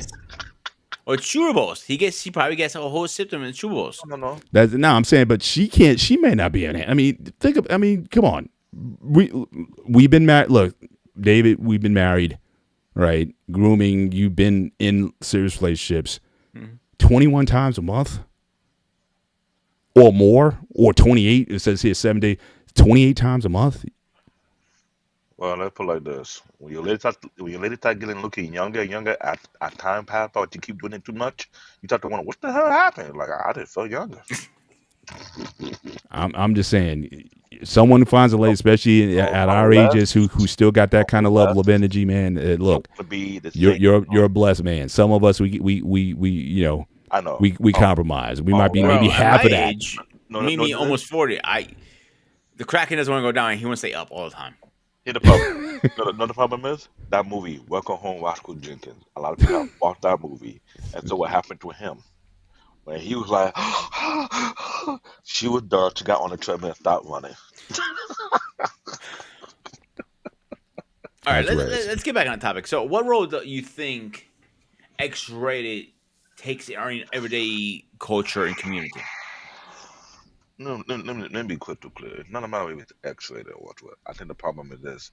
This today's society norm created a vacuum for that to happen. Because we talked about it already. Other ethnic group on yesteryears never had a problem until we start pushing this capitalism nonsense of instead of getting married at a young age, you get married later. What do you think would have happened? You're hearing kids are eager to jump into that at the age of 11, 12, 13, 14. Our grandparent or our great grandparent got married at what age? Do the math. Young as shit. So, what do you think created the vacuum that we have in today? It because we're not putting marriage at a young, we're putting marriage at a later yet. So, what do you think when you know how you have a loaded gun and you keep loading it with more ammo and you keep running more ammo and you don't shoot it? What's going to happen? I think if men, because we have a rage hormone in us, let's be honest, and you know very well I'm talking about, David. If we don't blow our loads, you're going to see a lot of angry motherfuckers walking down the streets. No, God forbid did ever happen. This could be, I'll say, only a skip in the movie. If you see a human mass of men say enough is enough, and they see any woman and they're just, now you think the society crash. Like, what the hell going on? But you got to think about it. You're pushing a stupid ideology. That's why I said, if you want to escape this madness, stack your bread, be like reckless ways, move to another nation, and start your own new community. whereby we don't practice this type of bullshit over here. Because I'll be honest, I was raised to the point where I wanted to get married at a very young age. There's never a problem to that, but for some reason, society say that is not the case. But Anton got married early, and 20 years later, he had a successful marriage. But here's the thing: I think it's a global issue, though, especially in developed countries. Because again, if you look in developed countries, we talked about this on the parenting show. Most developed countries, the birth rates have dropped because, again, in those countries, again, career, quote unquote, freedoms or whatnot, those come before before family. And so we see what's happening in Japan. We see what's happening in China. China now. Remember, they had that one child policy for a while, and now they're trying to import women in. They're like, look, we need women over here to have families and whatnot. We all learned that in high school. Right, but I'm just saying. But I'm saying I don't just want to pin the problem on America. I'm saying any developed nation or developing nation is going to run into this situation when people are not going to prioritize. But even if they did, though, my only thing is this: to the earlier point that we made, even if you marry early, that still does not guarantee that you're going to be sexually fulfilled if people don't go into it with the right mindset. And this is why I talked about, again, sexual education, particularly sexual education of young women. It has to change. Parents, you're going to have to get off your puritanical views and talk straight with your kids about the subject and paint a positive image of it, that this is healthy, this is good, this is normal. Just because if you do have a sex drive that would allow for 21 plus times a month, you're not a freak. You're healthy. You're healthy. And I'm saying that so that the attitudes that we're raising, even if you get together, because again, these older generations, they weren't, a lot of stuff that's normal today, they weren't about that life back then. And now lately, we're hearing about how many old folks are making so much noises in the apartment. They think they're fighting. No, we're not fighting. We doing what we're supposed to be doing. And you can make an argument that would help to break them out of that. Because again, older generations, there's certain things, like I said, you wouldn't do. You might be able to say that the ex gave them at least options, or they went to the bookstore. Back in the day, we went to the bookstore, and I remember seeing couples in the sexual education section of the bookstore reading the Kama Sutra. So I'm saying that older. People in their 50s and 60s. I knew they were older. They both of them, the husband and then the wife in there. It's like, okay, we can try that. We move. But the older couple that was reading the book also were college students also reading it as well. Oh well, yeah, they'll read anything they get their hands on. I'm saying when I see a couple in their 60s reading the Kama Sutra in the bookstore, reading the Kama Sutra or looking to buy it, I'm like. But here's the problem. Right on. Not that only content of it. The people who would actually read it was actually the nerds that was reading Kama Sutra. Because all these sport jocks think they have all the game, but not realizing, undercoverly speaking, some of these nerds would equipping themselves with certain knowledge to throw off these jocks. Say, if you're not careful, we can throw your girl right in front of you. And that could happen. Yeah, that's almost natural. I'm talking about the revolution that I'm seeing with you have older couples. Couples been married for a while or whatnot, and they're like starting to experiment with stuff that's like, oh well, we never did this back in the day, but we've been missing out. Here in America with the books. In the UK they have the sex therapy shop. You actually go in there. I saw a documentary and I was blown away. I was like, what? They actually have a sex therapist who walked the couple through the process of how to learn how to enjoy it. And I was like, yeah, UK people are way too open. That's not gonna happen in the US. The US would be like, I don't know if we could do such a thing. It's a little bit too much, But in UK and What's France, Twinkie Twinkie? Hey. This is a normal thing in the UK because they understood what the problem was. Right. They understood it, and they were trying to address it. But some of these women, we're the only country, David, that we're walking down the street and we don't see friendly females all over the place with license. Every other country, including yours probably, has licensed women to please, non-married men. If you know where I'm going with this, I know. Japan, Now, Italy, now, Greece. now, Grooming. Let me ask you this. We talked about from Greece. We talked about how a boy gets his education. Hmm. What do mothers say to their daughters generally? Is it That's a good question. And you don't have to give me the specifics. I'm saying, but is it positive? Is it? Remember that line from My Big Fat Greek Wedding when the mom tried to talk to the daughter on the day of the wedding, Yeah, and I forget what she said exactly. there are lions in the bedroom. Is that common? Is it you know is that what a mom would say to a daughter or something like that? I I don't mean, know, to be honest with you, because I don't have a daughter. I don't have. obviously, yeah. I'm Yeah, just I saying if don't you, have, a cousin. I was there at the time or whatever. I don't know. I can't answer that question. But mm, what I can answer the question is well, it was one saying that every Greek says to their kid at some point, w- daughter or son, you use your hand for three things in life. They say to you in Greece, you use it for fish, steak, and a woman. That is oldest Greek thing. And I looked at my godfather and my mother. I'm like, what the fuck is wrong with you? do me a favor, Ghost. Say that in Greek. How's it go in Greek? Okay. Uh-oh. Έχεις χουσπάς το χέρι σου με τρία πράγματα. Γυναίκα, ψάρι και στέκι. I think it sounds better in Greece. It does sound a little better in Greek. But no, seriously, Yeah, it does. because you have to take the bones out of the steak. You have to use your hands. Right. Same thing with the fish. You got to use your hands. A woman needs to be like, Now, I hope that this video don't cause trouble. That probably you will. hear not. No, let me tell you, I say hope, I mean trouble. In a way whereby you hear the whole entire apartment and everybody going bonkers. We're like, what the hell That's just a happened? good thing. Look, Not a good thing, but that's a great thing.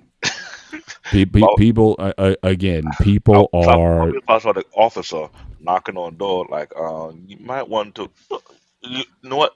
Let's leave this building. We done. There's no comment this one. So, David and Paul, why do you think people see this as a negative thing as much? again, thousands of years. Again, religion primary. I would say religion primarily has been responsible for this, Mm-hmm. and just again the social mores that have come out of it. At least for women, like I said, men generally, it's like I said, it's a sign of your masculinity to be a vibrant, viral sexual being. You're kind of looked at positive. James Bond, for example, is the man. He might be the man of all time because again, he had to have at least 3 women in every James Bond movie. I think that was part of the script. But look at it on the African aspect of things. Before the country was colonized, it was okay for a man to have more than one wife. It showed that he can not only support his woman, he can also provide everything, and that was a normal thing. Those who can actually have more than one wife. The thing is, it showed a level of strength because one, you can't be no weakling having more than one wife. You just can't. You gotta be a man of strength and power because one, you did, the next day you gotta take care of that one. The next day you gotta take care of that one. So it ain't no punk, skinny punk showing off. You have to, how you want to say, be of a warrior class. And I talked to a lot of people from my country and other countries say that for some reason it seemed to be better back then before colonization. After colonization, it just whatever was being taught made it seem like it's a taboo.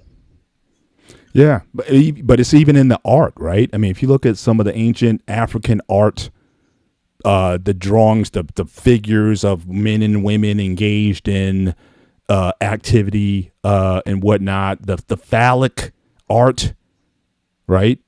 I mean, it's like a lot of the art has pictures of the genitalia and stuff like that. I mean, but you're right. I think The Greeks, certainly bro, like the statues, they were nude.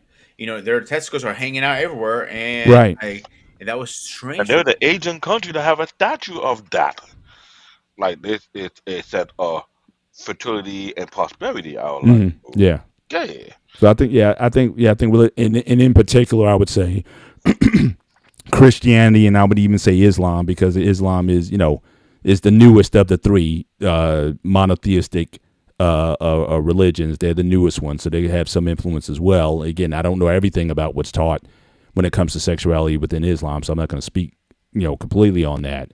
But I think certainly Africa has been colonized by Islam and Christianity. And I Hmm. think that, both of those fly in the face. Is where Ekene would come in here, because he could probably, school us on that. But I think that has certainly changed, certainly the values of many people, or if not the most of people in Africa, the continent. Um, Few people like Ekene exist that have that ancient or that African mindset. Um, so those things I don't think can be I avoided. spoke to people from Kenya. I spoke to people from Uganda. I spoke to people from Ghana. I spoke to people from South Africa. And what I noticed is it's almost similar. Those things were practiced before the European people came in and put their own belief system. It has never been a problem. Imagine a time whereby you had young girls at the age of 12 to 16 hoping to find a man that will make them their wife. They were eager. Yeah, a young girl hoping to be chosen to be wives. Yeah, a young boy hoping to find one that will connect with them. They'll feel like could be that's their woman. But sometimes they're nervous and they'll be like, "Oh, I'm not too sure," because that's when you have competition where you're two other guys competing for that one girl. The best man win. If you miss out, you feel like, oh, I should have that kind of thing. It was more competitive. But these women are looking forward to being wife more on an eager state. But today's time is more a complete 180 in here in this nation. Outside the US, somehow there's still groups, still going group, they're saying screw society norm. I want to get married. I'm not doing what these people are doing. I'm not gonna be 30, 40, 50 and single and childless. No, that's their problem. They see what the mistakes they're making. They see the ton of medication they have to take. Let's be real. A lot of these women who want to push this feminism ideology, a huge majority of them are mentally sick. If you think about it, they're on prescription drugs, one for the rest of their life. Who fault is it? But yet they hate another woman who is not on a prescription, who don't suffer from postpartum depression. She got a strong, healthy man that she can take advantage of, even when he feel like he's tired and no, we'll have fun tonight. And she's stress free. So this has a connection, and it's my next question. What is the link or connection between X-rated and body image? Explaining I on think it what? has a lot. I mean, I would say this: no more than the mainstream already been. Right? We grew up with Miss America pageants and Barbie dolls and beauty stand. I mean, that's mainstream. Remember back in the day, back in the '70s, all the women were thin, hype, super, extra thin on TV. There was about so Okay, the body image thing has always been a and something in the now larger society. that's the What to look like. contradiction. That's the contradiction. It's funny how they put that body image, but at the same token, based on history time, you have the same people who were pushing it, were chasing after African women who shaped what total opposite of their body image. And you have Jordan Museum showcasing how some of these African women were built a certain way.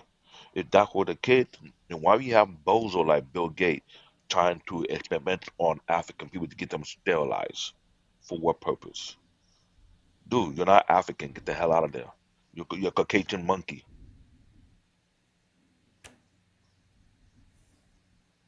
African, not your business. Let Mm. them populate they want to. If you don't want to populate, that's your own business. But leave people alone. That's how to put your unnecessary ideology on certain people.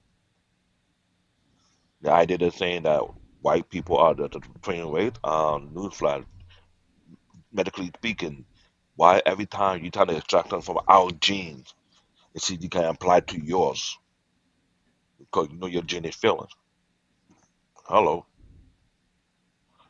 But the thing that when we talk about, I'm not trying to go sidetrack, but I'm saying this is something I've been noticing a lot. It's always while rewriting something that you know is false. Don't put your false ideology, but you're doing it for because of what? Mm, What is the main agenda behind it? mm. Let me get back to answer Peter's question direct. Like I said, I think there like I still agree. There's a larger, I think there is a larger framework in society that is trying to form an image of what people should look like, body image and whatnot. But that does not exclude the X community, especially when you talk about how the women look. For example, and again, I know they're not the only ones, but I know when it comes to like body hair, for example, like if you looked at the stuff from like the 70s and whatnot, everybody was hairy, men and women. I mean, they call it the Well, Paul, full you would never fit in that. the yes, yeah, a horrible. That was a barbaric ancient time. So Some had some I'm trying to modernize. some I'm had trying to dreadlocks on. modernize the humanity here. So yes, but that was the caveman era of X. Was yeah, everybody was hairy and it didn't really armpits, chest hair. Remember the image of the 70s was the guy with the open shirt with his chest hairs and his medallion on his chest. That was like the masculine male image of back in the day. And I think certainly with the women, when it came to pubic hair shaving, it definitely got to a point now where it's almost like, you don't see too many women with that in the industry anymore. But even the guys, I mean, I don't. Who knows? Again, I can't pinpoint or whatever. But would there be a company called Manscaped or whatever it is if it wasn't for the corn industry? I don't know, but I just know that certainly in that industry when people started removing body hair. Now I know Brazilians. I know they're very anal about body hair. Shave everything, men and women. Like body hair isn't a thing in Brazil. But the hippies, but yeah, but I could make that inference. Again, I can't prove it, but I think in terms of how people when it comes to their personal grooming, no pun intended. I don't agree with That you I anymore, so I'm good. okay. Spartan now. So so I think maybe in that sense, it changed how people looked at themselves. I mean, very few people, unless you're into that. I mean, people say they're like bears. There's the men, they call them bears if you're like super hairy, like Peter. But for a lot of guys, especially young guys in particular, body shaving back in the 70s or 80s, they thought something was wrong with you. Either you were of another persuasion or something like that. But now body shaving is very normal, men and women. And I wouldn't, and I would speculate that I think they had something to do with that. It became an art form now because some people like it clean, some people like a certain shape. Well, I don't know. Well, these days, I think if people who like, I'm not gonna treat this dead. It's called full bush. The guys who are kind of into that today, it's almost like it's like a fetish It's thing. rare. It's rare. It's rare. Very rare. It's just not something. But the guys who go for that, and they even have, from what I understand, they have categories for that. That's different. But the norm, the mainstream, for most people, yeah, take it off, shave everything, nice and clean, and certainly I like being clean. I admit that, obviously, since I am the president. So yeah, so I prefer that look. Overall, but yeah, I would say that would be a major. I would say an impact, a part of the impact And on some body look image. some look at based on body hygiene because they believe when you shave, it allow your body to breathe. Because think about the skin pore. If you understand the mechanic behind your skin, like if your skin is not able to it's to push out sweat, in the proper form, it can build up all type of acne issue. And I'm not too sure, but maybe because the only reason they do that because of other health issues that come along the way from not taking care of that area when it comes to Oh, female. well, definitely for the women. I know women is like, especially when it comes to their monthlies, it's cleaner. I mean, obviously, if you got a full wig down there, uh, it's, Those they can get those it'll get a dreadlocks. little messier. So for a lot of women, they love that for no other reason alone is that's it's a lot easier and tighter to clean that up. But again, I know there's some people that's like, look, pheromones are there. If you shave your pubic hair, then the pheromones aren't there. But having said that, now I know Muslims. This was I don't want to put it all on the X industry. From what I understand, Muslim men are required to shave their pubic hair. I never heard of that one. Look that up. Now, again, I don't know if it's every sect or whatever, but in Islam, it's supposed to be a thing where part of cleanliness or whatnot, both men and women shave. It's weird. They grow their beards, but they shave their pubic hair. From what I understand, it is a religious thing, a sacred I do thing. know about the little I do know about the culture when the women wear, I don't know what it's called, when they cover their head or their faces. It's for them for their only time they're supposed to take that off when they give themselves to their man in a sexual Mhm. encounter. So that's the only time they were supposed to take that off, from what I know. Don't quote me on that to the T, because I'm Yeah. not positive either. Yeah, so this is I'm just doing a little quote here. Shaving pubic hair is considered recommended practice, part of the Sunnah, the Prophet Muhammad's way of life, meaning Muslim men and women are encouraged to remove their pubic hair regularly as a part of a good hygiene and religious practice. So I'm saying I don't want to. That's what I'm saying. I don't want to put it all on the X, but certainly in Western and developed nations and whatnot. I mean, again, we've come a long way from what people used to do in the 70s or didn't do in the 70s and 80s and what they're certainly doing now. Yeah. Brazilian waxes and all that kind of stuff is pretty much the norm now in the States. All kinds of methods for which they're removing that. So I think that's an impact. I think David waxes once in a while. All right, guys. I was going to ask one more question, but let's call it now because by the I'll time we be get the the question, That's one right. man. I'm not I got a little more gonna time. share my secret. all right. The last question I was going to ask: escorts. Do you guys think it has changed the market on the X industry? I won't say that. I don't think they changed it because if you think about the escort industry outside the nation, it's legal in Australia, it's legal in the UK, it's legal in Japan. You got the red I light think district. everywhere but here. Well, But Africa, I don't think it's legal. it is. Really? No, legal, that means it's public. It's on the books. It's not, I don't think it is Not in. Yeah, only that's what on we're the talking book, about. but it's not only on the book. It's also you created a new culture whereby you have I agree with you there. politicians who are stealing money from the government, and you need to spend on the young girls, whereby a lot of the young girls benefit from that, whereby they know their time is limited with these big men, so they whatever they can collect, they got a bitch on the side with it. That is a known thing. So yeah, it's a known factor, it's a known issue. Not just my country, but a few other African countries that have people who are so corrupt, stealing money from the government and spending on young girls only. So there's nothing you can't stop it no more. You just Yeah. it's there. Yeah, I wouldn't say it's a major factor simply because for that you still got to pay for it. I think what's really changed the game in recent years, especially with the internet, is that the free access. I mean, I'm kind of surprised that you still have sites that charge. I mean, because there's so much free stuff that's out there. Why would you even need to? But back in the day, like I said, you either had to buy the magazine or buy or rent the videos, or you had to invest in it.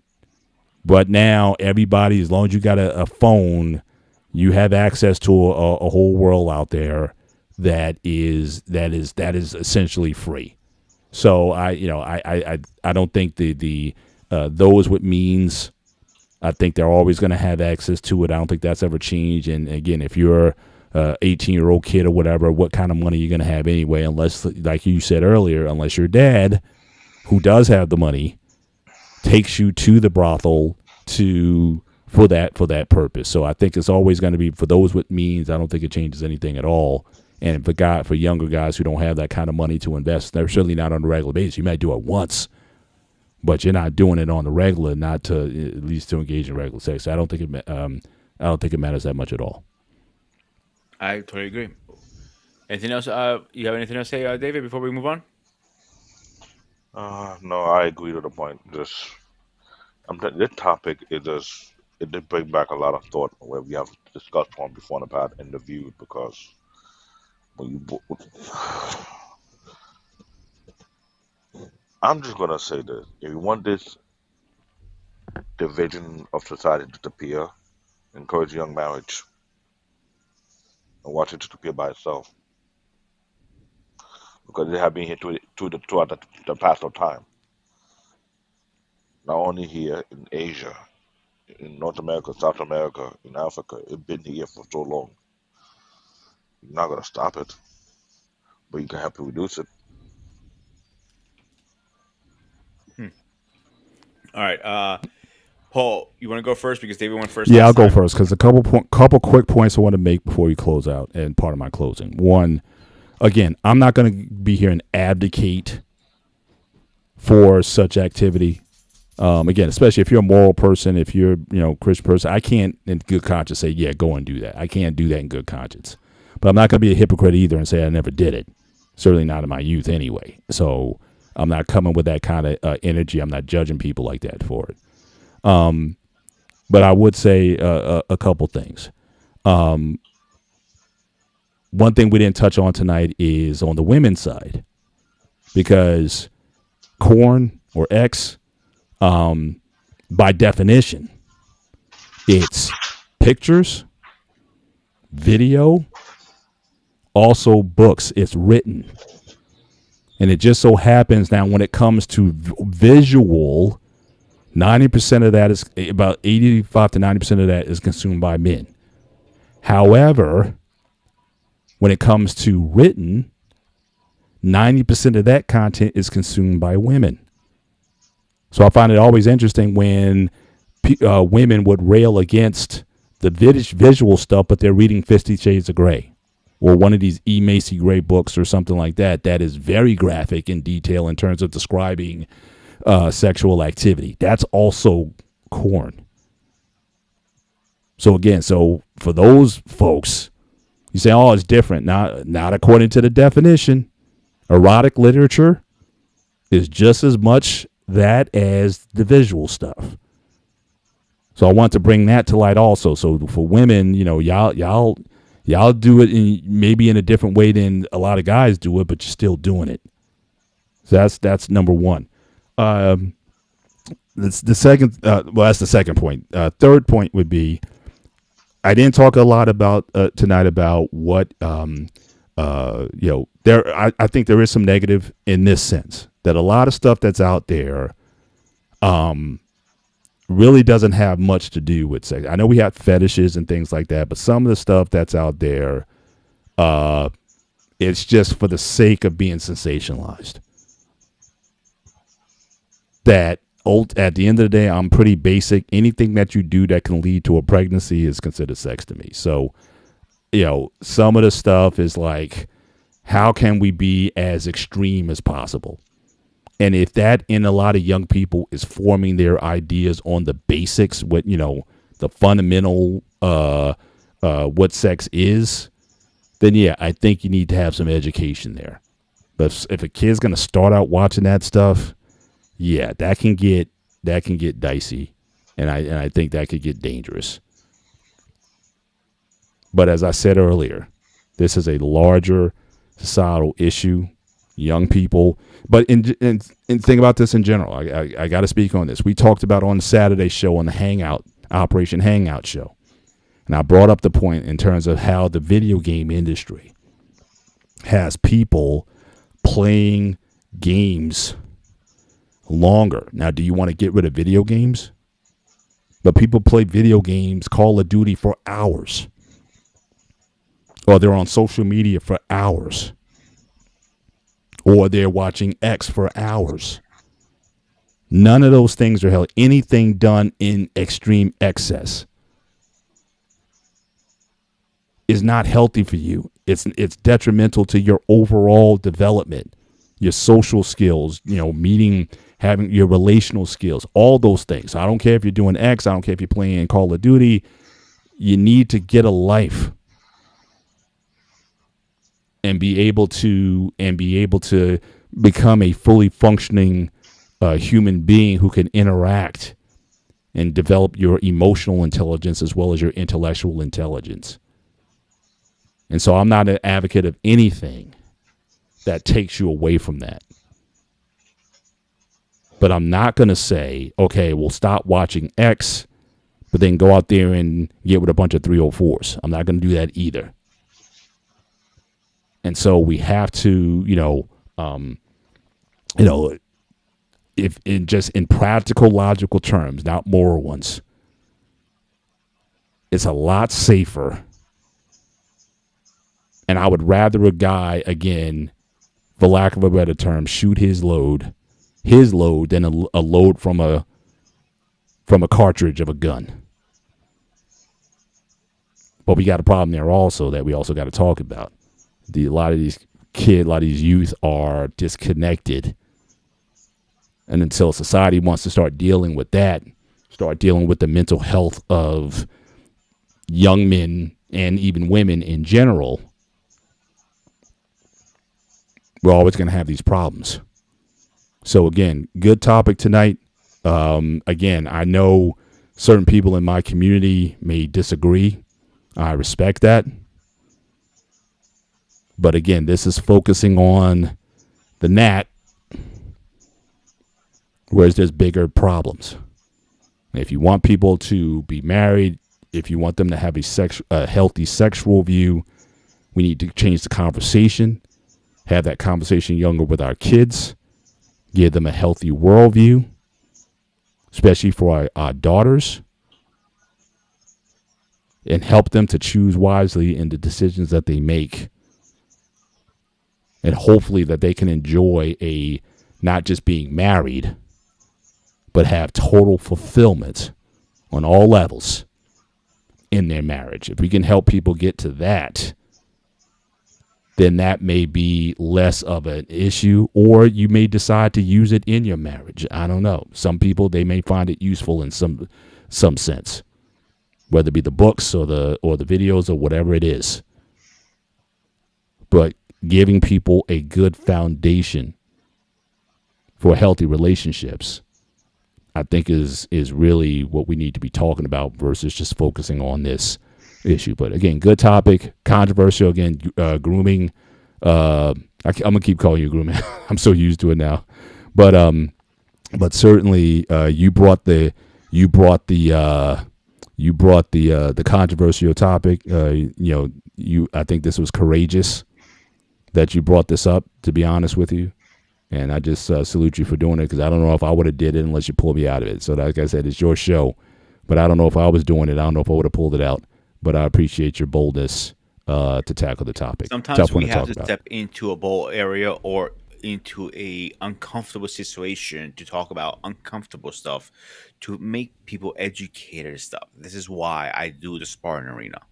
So I just want to clear that here. Let me get David in here. And David, wake up. David. Black David. Oh, tired. Oh, my bad. Forgive me. I was really tired, but You don't have to apologize to us, brother. this Are has you good, been a brother? great. This is a great show, but this topic, I will invite anybody. Sit down. If you're dating, don't be afraid to ask the question, because let's be honest, this topic will either be in your face, on a bulletin board, at the bus stop, at the movie theater, HBO, cinema. It's like there's no way you can hide from it. But I like what Paul pointed out. I like when Paul pointed out the obvious. It's just something you got to talk about. You got to share that with your team. You got to educate them about it. and the repercussion behind it when it's not properly managed. To me, my only view is this: for all the young adults who don't like what they see in today's society, I would suggest to ask yourself, what are you looking for? What are you seeking? What are you the desire that you have? If you feel like you cannot find that person looking for here, where you plan to go to, where you willing to go to, what step are you willing to take?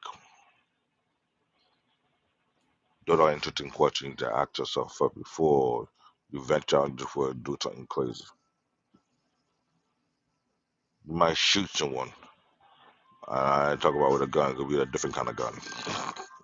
You know what I mean? But today's society has now become very sensitive. Who knows? That's the actual truth. I'm not gonna lie. It was a great topic. It was very interesting, very powerful, but it pointed out a lot of things that people were afraid to deal with or touch. I mean, speaking on this topic, it got me thinking about a lot of more things. I'm like, I might have to go down this avenue and see how I feel about it. You never know. But that's my final thought. Young generation, don't make the same mistake we make. Plan your own property, all right? Like I said before, we have to fit into uncomfortable situations, bold situations, even curse situations to talk about stuff like this. So it's better to talk about it now till it's too late.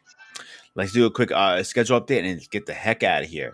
So Saturday, we are talking about David's favorite subject, one of them, Voltron, the Legend of Heroes. Yes, and guess who's showing up this time? Wally, Dude, yeah, he's gonna be there anyway. Your little friend called Angry Elf contact me. He's definitely there. So he talked to me like, "I'm there." He goes, "I'm like, shit, dude. All right, calm down. I got you there." yeah, So because he's bringing some that right memorabilia there, with him. it was the Easter egg waiting to happen. Because everybody, when you first thought about the Voltron thing on Netflix, you think they're gonna do it better. But until we start to see some hints and you saw the huge Easter egg, it was like, really?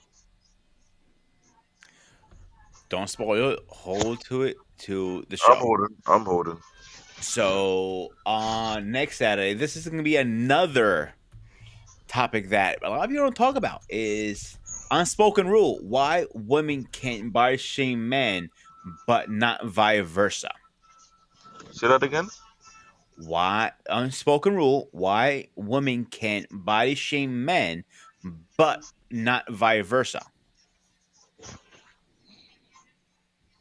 And for the 18th, we will be talking about paper versus screen, movie versus book debate. Oh, So boy. Then I before might I be for that one. throw our closing intro, Mr. President, anything else? No, we're good, sir. No, good stuff. What's our on Sunday? Do we have a confirmation I for was going to Sunday? ask you after the show if you talked to I haven't, but I I'll text reach him. out. I haven't heard anything back yet. So Okay, I'll take that on. you, Then. Okay, if you no want to throw problem. him a text and see if Yep, he I will. responds to you. Yep, I will. So okay, except David, anything else on your side? No, I'm trying to get ready for work tomorrow. I'm just tired. I Okay, feel you. so let's get out of here. Let me get the closing intro and let's get out of here, guys.